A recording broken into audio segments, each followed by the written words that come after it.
Hello, Head. How are you? Hello, Professor Margarita. The truth is I'm not doing so well. I had to get new glasses during last night's lecture and missed everything on computer systems, networks, and Java. That's quite the issue. I'm glad you took care of it. As a computer science student, you need to see sharp. I am as well. But now I have no knowledge on computer systems, networks, or Java. I feel so void. You won't need to worry about Java. Java programmers are always starting public classes. But while you're here, we should discuss computer networks and systems since they are critical to our usage of computers in the modern world. You see, you've interacted and made use of a certain network for almost your entire life. What? My whole life? That's not possible. I didn't start programming until this year, and I'm still new at it. I can't even code in Racket properly yet. I've been looking to learn C because it builds character. I think it's using a network to make use of it. Let's start with the basics. What do you know about systems and networks? HMM. I know they have to do with computers, right? Well, yes, but do you know anything else? I know what the terms mean outside of computer science. For example, a network is a group of interconnected objects. Exactly. You're really catching on now. What do you think we would connect in computer science?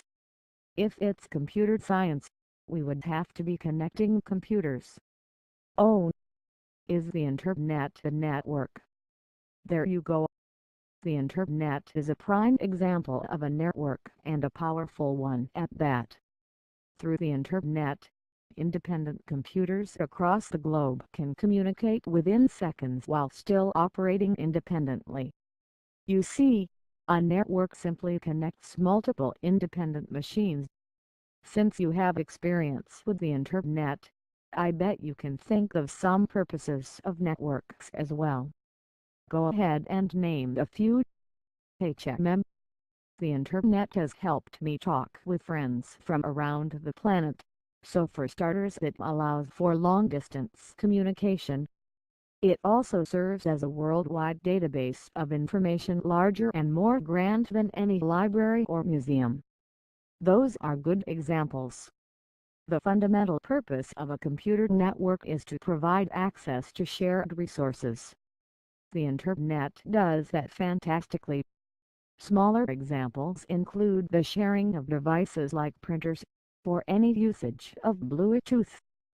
Professor, that makes sense, but what makes the network the network? I know the internet is one, but I want to understand the definition. I like your enthusiasm. I wish all the students were like this. A network simply allows computers to exchange data. They do this by connecting nodes either physically by a cable or wirelessly. Okay, that makes a lot of sense. But what does a network have? Does it have special characteristics? I feel like networks are a huge topic and I don't know anything about them. Okay. You stereotypically overemphasize the E student. I could put you in my EEC's 101 class. Networks have routers that send data to where it needs to go. They also have bridges. Bridges link to smaller networks. Does that make sense? Yes, it does. What else? Well, bridges don't let everything across. They can let a network only see part of the data that's in it, not all of it. Additionally, networks can be fairly simple. They could take the form of a bunch of computers connected to a hub, or a device that connects computers to a shared resource, such as a printer. Wow! That's so neat! I've learned so much. That's right, Hen. Networks are all around us and their intricacies are important. I hope you learned a lot. I did, Professor. One last thought though. Do you ever feel like you're a part of a poorly animated video and all the people we know are just programs? Okay. That's a topic for next class, ha ha ha ha.